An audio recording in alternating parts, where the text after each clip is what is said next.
So, meron akong kwento. So, when I was in grade 8, I was a creative writing major at the Philippine High School for the Arts in Makiling. Aside from being very, very cute naman, di ba? Do you agree?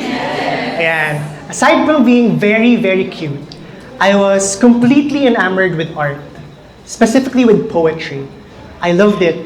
The way words tied into each other, how meaning and emotion live in simple letters on a page. It's magical. I love it. It felt like my calling. But during the summer of 2018, before going back to Laguna for grade 9, my dad asked me one question. He said, "Nak, may pera ba dyan? Is there even a career in writing?" And it froze me. Because of course, I knew there was money to be made in the arts. People make it work. But the real question was, is there even a career in writing for me? I was the eldest son in a middle-class family from Oriental Mindoro who knew that once my dad reached a certain age, he wouldn't be able to go back to sea. At 13, I was already thinking about the cost of my passion, not just for me, but for my family. So, I left art school and pursued STEM the next school year. But the truth is, this story isn't unique, diba? Especially in PUP. Look around this room. Okay, raise your hand, don't be shy. Who here is or was in a program that wasn't their first choice? Raise your hands. O, diba? Who here wanted to be in a completely different field or industry? Taas lang kamay. Keep your hands up. Who here has ambitions that they feel aren't practical enough to pursue? If your hand is up, then you've probably felt that nagging grief. Saying, I guess I failed. I guess my spark died. I guess I just didn't have enough to make it happen.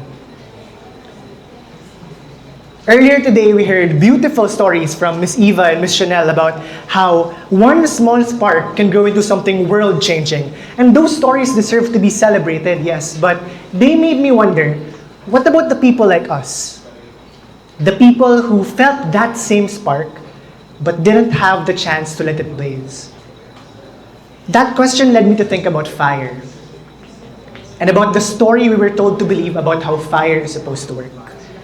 So, where does the story start? It starts with a spark. Almost everyone has a spark. That's kind of the human default. We're curious. We get attached to things easily. We hear an idea or see something once, and suddenly, something inside us lights up. Diba? So, every person who raised their hands earlier knows that feeling. That moment you think, this is it. This is what I was made for. This makes sense to me. It's a wonderful feeling. I highly recommend it. But having a spark isn't the same as being allowed to keep it.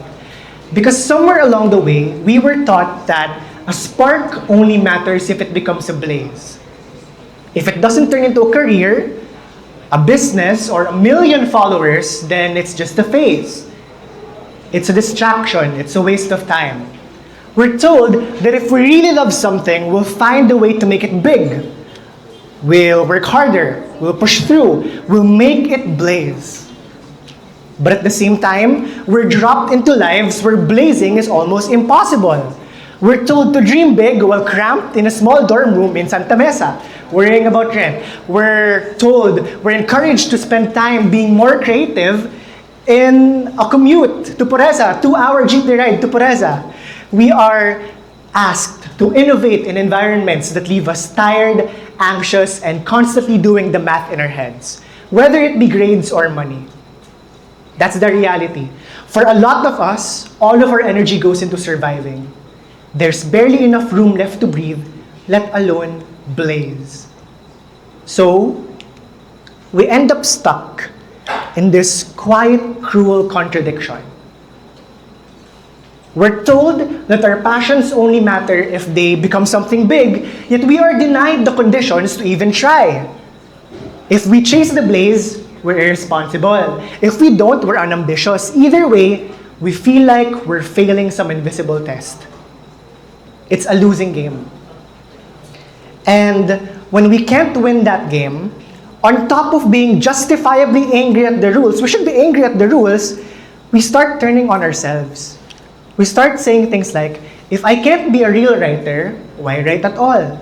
Or, if this sketch will never be good enough, why bother finishing it? We look at the fire that didn't grow, and we decide that the spark must have never mattered in the first place. That is a lie. That is the story we were told to believe about how it's supposed to work. That's a lie.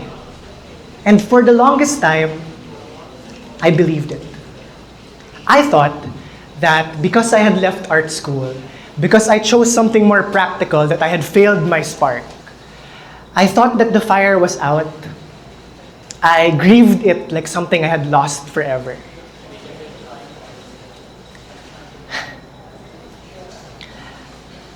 It constantly followed me around and whispered, "You could have been something else, Haven. You could have been a writer." But it took me a long time to realize that the fire, the spark, it never actually went out because I kept writing. I made quirky lesson plans for my summer tutoring programs. I made so many debate speeches for hundreds of motions. I made poems for my partner and my notebooks and in my notes app. I recorded songs late at night while everyone else was asleep in my house. I wrote so many essays that would never be published. I made little zines that only me and my partner would ever get to read. None of it, nothing about it looked like a blaze. But it was warm. And it was mine. What if the blaze was never the point?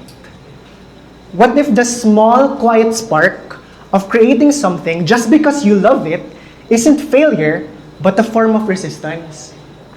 In a world that keeps telling us our passions only matter if they can be monetized or admired, choosing to create anyway is a radical act. You don't need permission to call yourself a writer. You don't need an audience to be an artist. You don't need to turn what you love into something impressive for it to be real. And don't get me wrong. This is not me saying you shouldn't aim for the blaze. That's not what I'm saying. If you're given the chance, if you're given the air, the fuel, the room to breathe, and the room to blaze, take it, go toward it, run toward it. But don't mistake the absence of a blaze for the absence of love. Because your love at first idea doesn't have to be world-changing for it to be life-changing. Your spark doesn't matter because of how bright it burns for others. Your spark matters because of the warmth it gives you. And sometimes, keeping that warmth alive, quietly, stubbornly, imperfectly, is more than enough. Before I end, I want to leave you with one line from one of my zines that I wrote for my partner before New Year. It reads, "When I was 13, I gave up poetry, believing that if it couldn't be a living, it had to be let go. I see now how wrong I was. Poets don't only write, they live, they work, and they love. I love you. These are my poems, and I'm a poet. Your spark never died. It does not have to blaze." Thank you.